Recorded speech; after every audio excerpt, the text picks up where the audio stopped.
My name is Samantha Rivera. I'm 35 years old, and I fix engines better than I fix people. Maybe that's why my marriage was running on fumes long before this trip. I've been a mechanic since I was 18. Cars make sense. You can hear what's wrong. Trace the problem, fix it. People, they just keep driving you in circles until the tank's empty, and you're still the one blamed for breaking down. At the shop, I work under Larry, a 50-year-old man who calls me kiddo, even though I've rebuilt more engines than he's rebuilt sentences. He's the kind of boss who thinks yelling makes him a leader and coffee stains make him wise.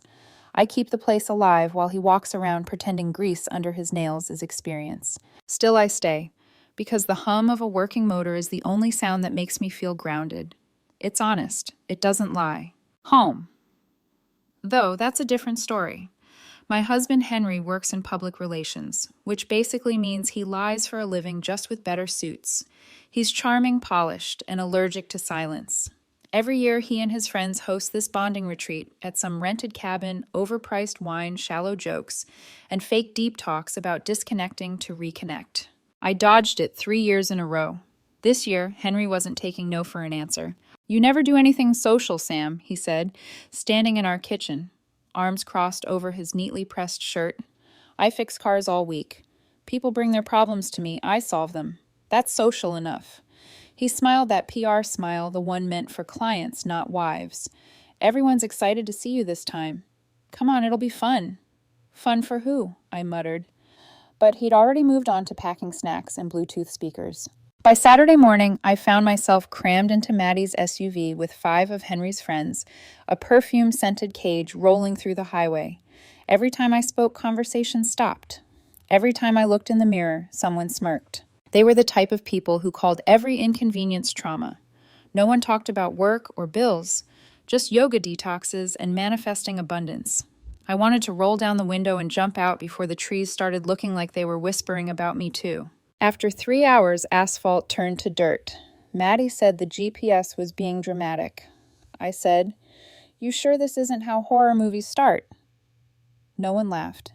Henry just squeezed my knee and said, "Relax. Try not to make everything a joke."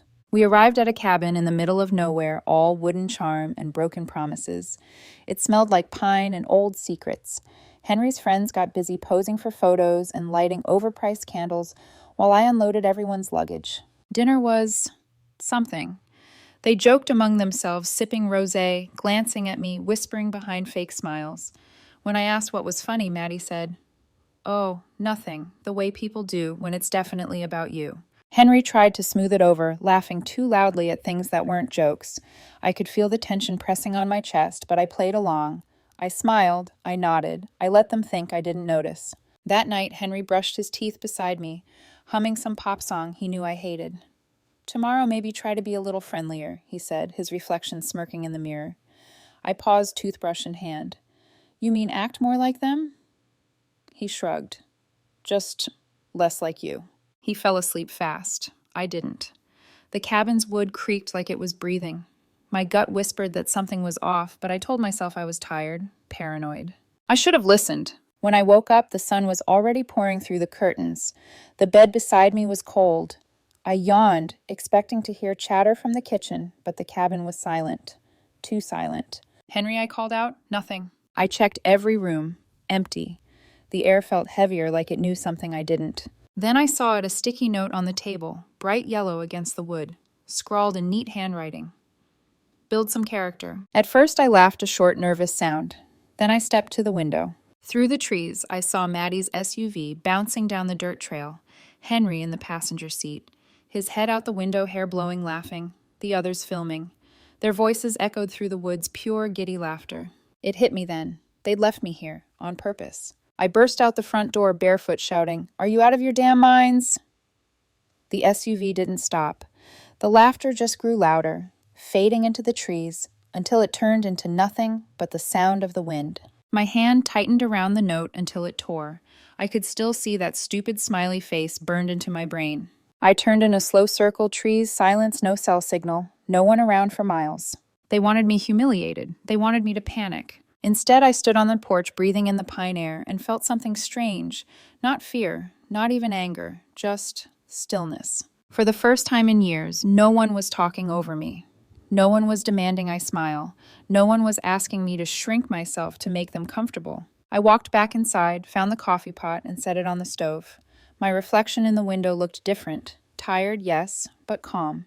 They think they broke me, I said quietly, almost amused. They just gave me a vacation. Then I picked up the torn sticky note, flattened it on the counter, and smirked. Fine. Let's see what kind of character you wanted me to build. Outside, the forest waited, silent, watching. And for the first time in a long time, so did I. The first few hours were the hardest. Not because I was scared, because I kept expecting to be. I sat on the porch, coffee cup in hand, staring at the dirt road that had swallowed the SUV. The last traces of tire marks were already fading under the breeze. My fingers traced the rim of the cup. It was chipped just like me, but it still held warmth. Inside, the cabin smelled like dust pine and leftover perfume, the kind that clings even after people leave, pretending they still matter. I opened the fridge. A few eggs, canned soup, half a loaf of bread. Enough to last a few days. On the table, the torn sticky note stared back at me. Build some character. The more I read it, the more it stopped feeling like an insult and started feeling like a challenge. By noon, I'd checked every room. 2 bedrooms, 1 bathroom, a fireplace, and a creaky main room that seemed to sigh every time I moved. In the corner sat a small wooden desk covered in dust. On it, 3 leather-bound journals, yellowed with age. I wiped one open. June 1989. Fishing was slow today. Liz burned the eggs again, but she laughed about it. God, I love that laugh. I smiled. Whoever wrote this hadn't been miserable here. The next pages were filled with sketches of trees, notes about wildflowers, weather patterns, and creek directions. It felt like the cabin had belonged to people who knew how to live in silence, something I'd forgotten. I made a list on a scrap of paper. 1. Food inventory. 2. Check water source. 3. Find tools. 4. Don't lose your damn mind. The last one got a small laugh out of me. I found an old tool set in the kitchen pantry, rusted but serviceable. There was also a flashlight, a box of matches, and a tiny radio that didn't work. The more I explored, the less the place felt like a trap. It felt like a pause button. By late afternoon, I walked around the back porch. The woods stretched endlessly, green, dense, and indifferent. Behind the cabin, half covered in vines, stood a small shed. The padlock was rusted and barely hanging. I tugged it once, and the whole latch came off. Inside, the air was thick with age. Dust swirled in golden beams of sunlight, cutting through gaps in the wood. My eyes adjusted, and then I saw it. A shape under a tarp, big, familiar. When I pulled it back, I gasped. A Ford Mustang, mid-70s, deep blue, once upon a time, now faded to rust and memory. The kind of car you don't abandon. The kind of car you rebuild. My fingers brushed the hood, leaving streaks through the dust.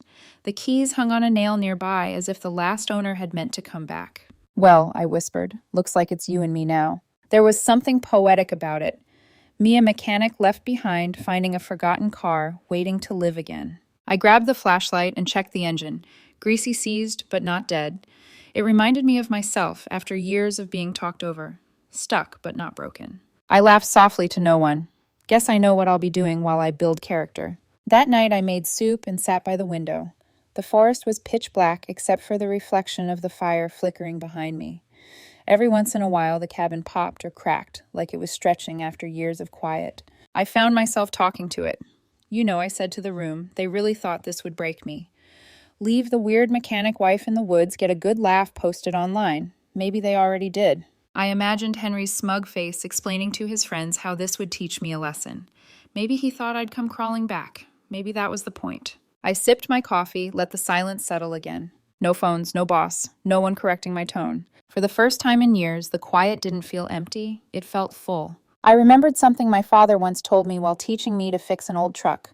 Silence tells you more than people ever will. Listen close enough, you'll know what's broken. I used to think he meant engines. Now, sitting here, I knew better. By morning, I woke up to sunlight cutting through the blinds. No alarms, no honking traffic, just birds. I made coffee with the old percolator I'd found and stepped outside barefoot. Dew clung to the grass. My breath came out in small clouds. The air was cold and clean like a reset button. I looked at the dirt path that vanished into the trees. Somewhere out there, Henry was back in his polished apartment, probably laughing about the character-building prank. I smiled to myself. Fine, let him. I had my own kind of rebuild to start. Back inside, I opened the hood of the Mustang again. The engine greeted me like an old friend with secrets. I rolled up my sleeves, tied my hair, and got to work. Grease under my nails, wrench in my hand, silence in my head. Every twist of a bolt, every scrape of metal, it wasn't just fixing a car. It was mending something they'd tried to break. Hours passed without a single thought of home. By sunset, I stood at the doorway, sweat on my forehead, grease on my arms, and peace in my chest. The world had gotten quieter, but inside me something had started to hum again. I picked up the sticky note from the counter, taped it to the wall above the workbench, and smiled. "Build some character," I said aloud. "You got it." Outside, the woods rustled softly, as if the universe approved. It had been 3 days since they left me. I kept track by carving small lines into the cabin's doorframe, something I'd seen survivalists do on TV. I wasn't sure why. Maybe it made me feel grounded, like time still moved, even if I wasn't part of anyone's world anymore. The routine helped. Mornings started with coffee, always strong and black. Then work cleaning, organizing, and tinkering with the Mustang in the shed. I'd fix small things first, drained the old gas, cleaned the carburetor, replaced brittle hoses with what I could salvage. My hands had started to look like they used to rough, capable mine. Silence had become a strange kind of companion. It didn't ask questions. It didn't judge. It just listened. That afternoon, I was checking the air compressor I'd found in a corner of the shed when I caught at a flicker of light in the distance. It wasn't sunlight, it was moving, slow, steady. A flashlight beam. I froze, wrench in hand, pulse quickening. The only people who knew I was here had driven away laughing. The beam came closer. A shape followed, tall, slow-moving, wearing a flannel jacket and a hat. I grabbed the wrench like a weapon and stepped onto the porch. My voice came out sharper than I intended. "Stop right there." The figure paused, then raised one hand. "Evenin', ma'am." A deep voice said calm, like he'd expected me to yell. "Didn't mean to scare you." As he stepped into view, the flashlight revealed a weathered face, silver beard, and eyes that looked like they'd seen too much and decided not to care anymore. "I'm not buying anything," I said. He chuckled softly. "Didn't come to sell. Name's Earl. Live about 3 miles that way." He nodded toward the trees. "Saw smoke from your chimney. Figured I'd check if someone moved in or got lost." "Depends on what you mean by lost," I said, lowering the wrench, "but not by much." He smiled. "That's fair. Mind if I sit for a second? My knees aren't what they used to be." I hesitated, then gestured to the porch steps. "Suit yourself."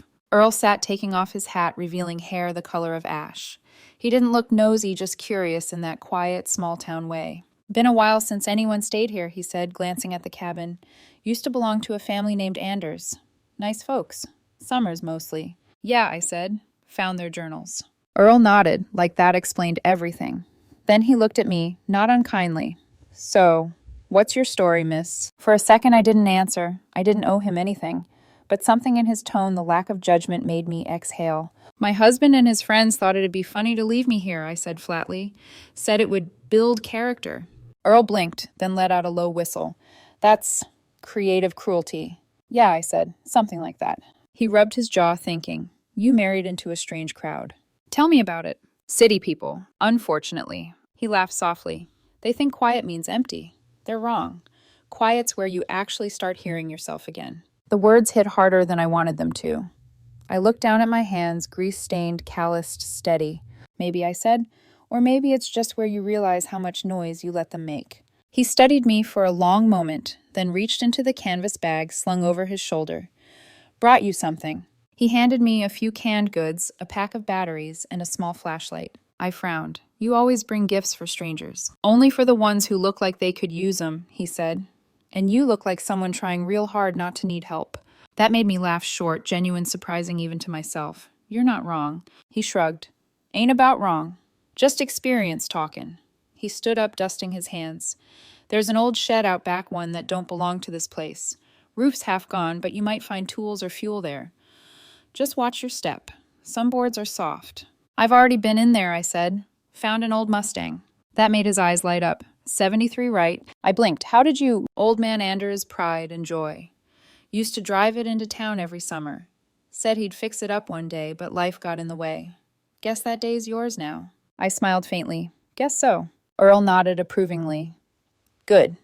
Better to fix something with a soul than keep breaking yourself for people without one." He started walking back toward the trees, but turned once more. "You'll be fine out here, Sam. Don't let the quiet scare you. Let it teach you." I didn't remember telling him my name, but somehow it didn't bother me. Thanks, Earl, I said. He lifted a hand without turning around. You'll pay me back by not dying out here. I laughed again. Deal. When he disappeared into the woods, I stood there a long time listening. The forest didn't feel lonely anymore. It felt alive, like it had been waiting for me to finally shut up and listen. That night, I went back to the shed. The air was cool and heavy with earth. I pulled off the tarp again, ran my hand over the Mustang's hood, and whispered, "Let's see what you've got left." The work was messy, tedious, honest. I drained the tank, swapped the fuel filter, cleared the carburetor, and charged the dead battery with an old trick Earl had suggested, connecting it to the cabin's fading power line and praying it didn't blow up. By midnight, I was exhausted, covered in grease, and grinning like a lunatic. The next morning, I twisted the key. Nothing. Tried again. Still nothing. On the third try, the engine coughed, spat smoke, then growled awake. The sound rattled through the shed, loud and raw, echoing through the trees like thunder. I laughed out loud. That's it, girl. Come on. The Mustang roared uneven, but alive. The vibration traveled through my hands into my chest until I could feel my own heartbeat syncing with it. When the engine finally settled into a steady rhythm, I leaned against the doorframe, eyes closed, smiling like someone who'd just found oxygen after years underwater. Earl's words echoed in my head. Better to fix something with a soul than keep breaking yourself for people without one. For the first time since Henry drove away, I didn't feel left behind. I felt found. I wiped the grease from my hands, looked up at the trees, and whispered, "Guess I'm not the only thing worth rebuilding." The morning I decided to leave the woods wasn't planned. It just happened like most good decisions do. The Mustang sat outside the shed, freshly washed in rainwater glinting dull silver under the weak sunlight. It wasn't perfect, but neither was I. The brakes still squealed. The left headlight flickered, and the rearview mirror hung by one stubborn screw, but it ran, and that was enough. I packed what little I had, a few cans of food, a water jug, a wrench, and the journal I'd been writing in since the day they left me. The last line I'd written said, "If silence can't kill me, maybe it can heal me." When the engine started, the roar startled the birds. I laughed. Sorry, neighbors. The dirt road stretched endlessly ahead, and for a moment I hesitated. I could still turn back, wait for Henry to realize what he'd done, pretend forgiveness was strength. But the thought made me nauseous. So I pressed the gas and let the woods swallow the past behind me. 15 miles later, I hit cracked pavement. Civilization or the ghost of it. An old diner stood at the corner, its open sign blinking like it was begging for attention. Across the street, a gas station leaned slightly to one side, and a man swept the front steps of a general store that probably hadn't changed since the 80s. When the Mustang rolled into town, every head turned. I parked outside the diner. A woman in her 50s stepped out, wiping her hands on an apron.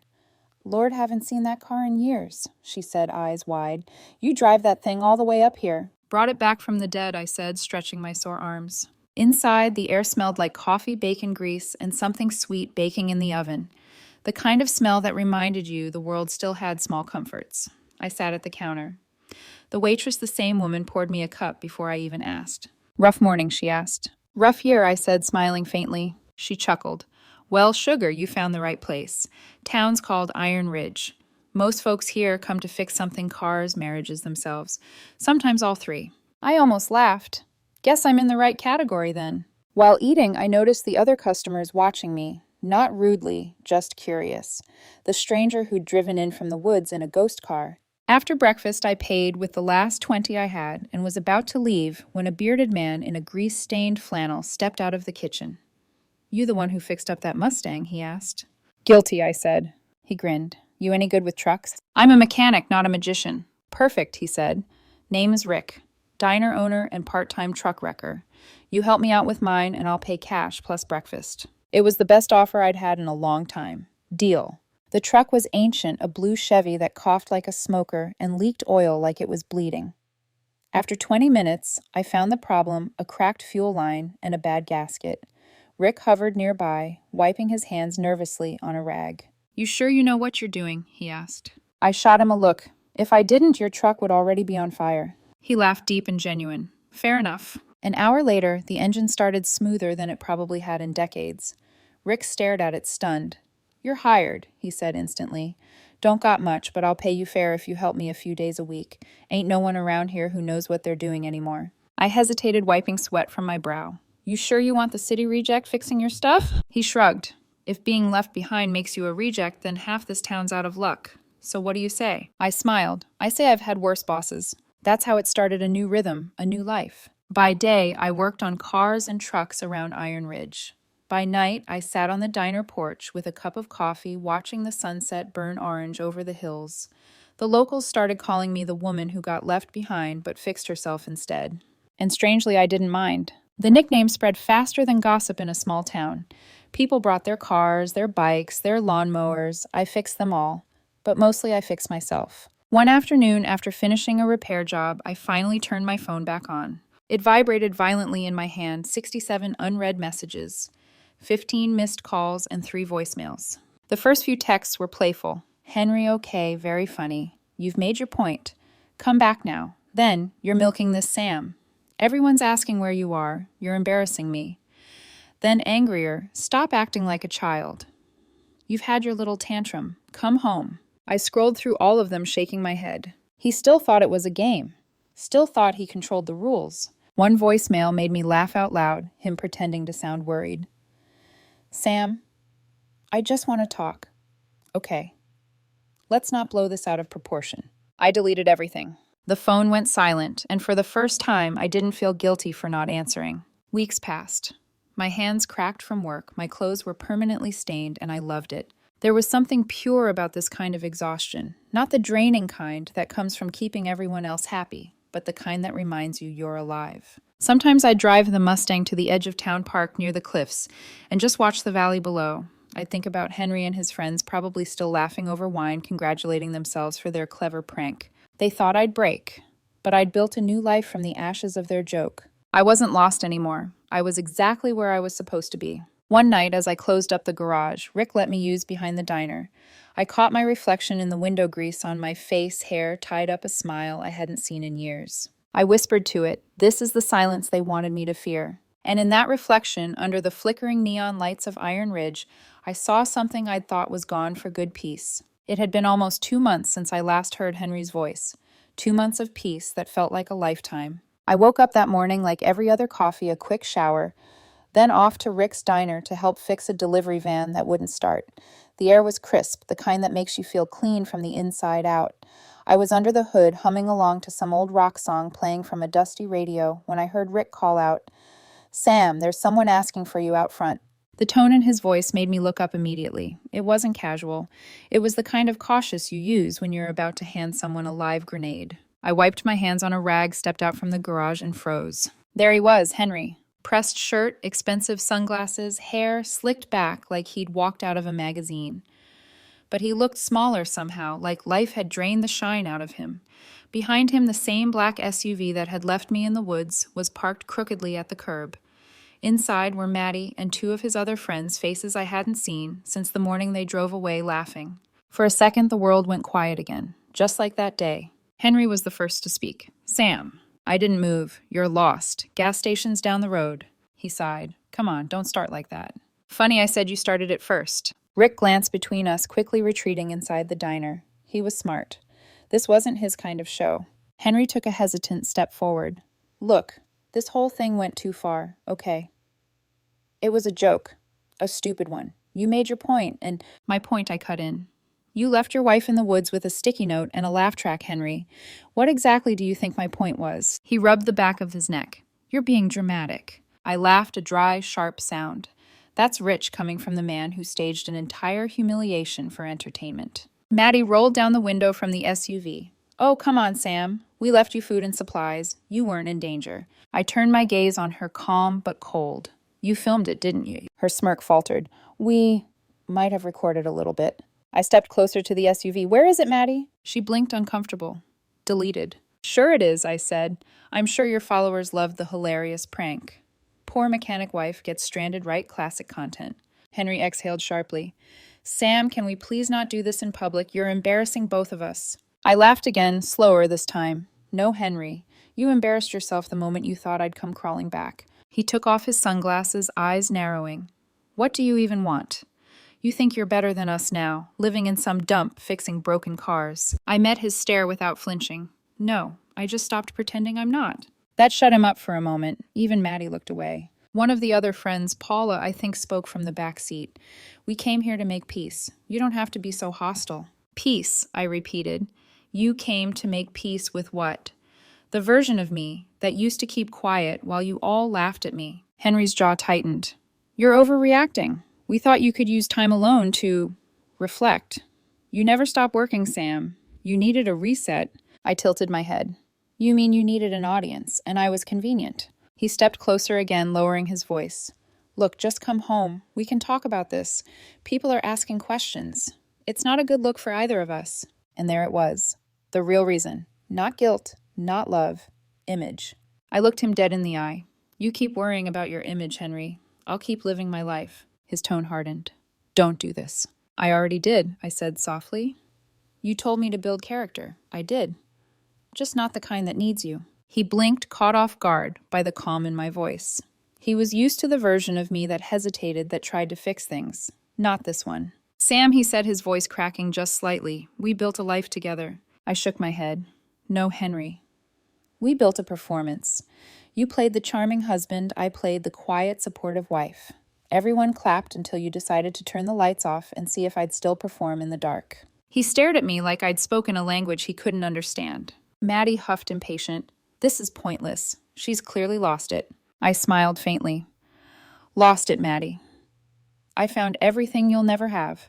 Henry's voice dropped, the PR polish cracking. You're throwing away everything we had. What we had, I said, stepping back toward the Mustang, was me doing all the work while you played the hero. You left me behind thinking I'd crumble. Instead, I realized something. He frowned. What's that? I leaned on the car door, meeting his gaze one last time. You don't build character by surviving humiliation. You build it by deciding who never gets to humiliate you again. He didn't have an answer for that. None of them did. Silence filled the air again, the same kind that once terrified me. But now it was mine. I opened the driver's door and started the engine. The Mustang's roar filled the street like defiance made of metal. Henry stepped back instinctively. Maddie muttered something I didn't care to hear. Before I drove off, I looked at him one last time. You can tell your friends the prank worked. It built something stronger than you'll ever understand. He tried to speak, but I was already pulling away the sound of the Mustang, drowning out whatever apology or excuse he'd been rehearsing. In the rearview mirror, I saw them standing there, shocked small, out of place. For once, it wasn't me who was left behind. When the town disappeared behind the bend, I smiled to myself and whispered, You left me in silence. And that's where I found my voice. 6 months later, the woods didn't feel like isolation anymore. They felt like home. The cabin that once echoed with someone else's laughter now carried mine. The fireplace worked again. The leaky roof was patched, and the once silent shed out back had been transformed into a modest garage. I'd painted the door a soft forest green and hung a wooden sign above it that read, Ridge repairs, no judgment, just wrenches. People from Iron Ridge stopped by often. Rick dropped off pies from the diner. Dale, an older mechanic who'd run the only garage in town for 30 years, brought me scrap parts and bad jokes. Even Earl came by now, and then pretending he was just checking on the roof, though he always left a can of beans or a new pack of batteries by accident. They'd become my family, the kind that didn't demand you change to fit their comfort. Work came steady. Word traveled faster in small towns than radio waves. Folks like the woman who fixed that Mustang in the woods. It made me a local legend of sorts, the one who turned a cruel joke into a new beginning. Sometimes new customers would ask where I came from. I'd just smile and say, a little further south than you'd expect. No one pried, no one laughed. That was enough. The first snow came early that winter. I stood on the porch, coffee mug in hand, watching flakes drift onto the hood of the Mustang. She still ran perfectly, though now I only drove her when I wanted to feel alive. I'd kept the torn sticky note taped above the workbench, a small wrinkled reminder of who I used to be. Build some character. Every time I looked at it, I couldn't help but smile. I wasn't angry anymore. The bitterness had burned itself out months ago, replaced by something gentler, quieter. Freedom. Because that's what they'd given me without meaning to. Freedom from noise, from pretenses, from pretending I was too small to take up space. I wasn't their victim. I was their unintended success story. A few weeks before Christmas, Rick and Dale helped me throw a little get-together at the cabin. We grilled, drank cheap beer, and told stories around a crackling fire. The night sky was sharp and clean, full of stars so bright they made the trees glow silver. Earl sat beside me, wrapped in a plaid blanket, holding a steaming mug. "So he said you ever hear from that fancy husband of yours?" I grinned, not a word. "Good." He sipped his coffee. "Some folks ain't built to see other people shine." I chuckled. "You sound like one of those old guys who secretly writes poetry." "Don't tell anyone," he said, winking. As laughter filled the night, I caught my reflection in the cabin window, smiling, relaxed, alive. I hardly recognized the woman who once doubted her own worth. Later, when the crowd thinned and the fire had turned to embers, I went inside to clean up. My phone buzzed on the counter, startling me. I hadn't heard that sound in weeks. Unknown number. Curiosity 1. I picked it up. "I heard you bought that place up there. I hope you're happy." No name, but I didn't need one. I stared at the screen for a long moment. The old me would have felt the tug of guilt, the ache to explain, to soften the edges of my choice.